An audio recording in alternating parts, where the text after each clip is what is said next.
Well, it was this time last year that I did my very first TikTok video, and I made it right here on my front porch, putting flowers into these pots.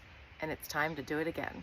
But I wanted to share with you how I go about selecting my plants, because you guys had a lot of good questions about it, and I wanted to show you my secret. This is it. Just take a piece of cardboard and cut it out to the size of your pot so that when you go to the garden center, you can set it down, put your plants on it and arrange it, and figure out exactly how many plants you need. Let me show you how.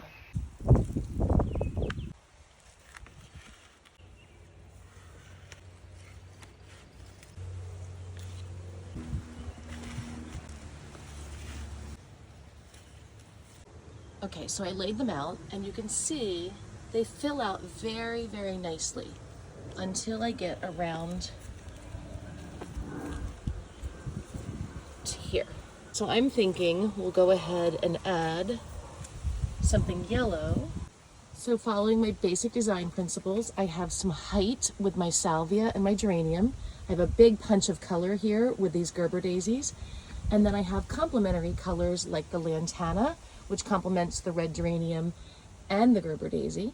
And then I've added verbena, potato vine, and million bells over here to help fill in the drape down the front of the pot. That's how I do it.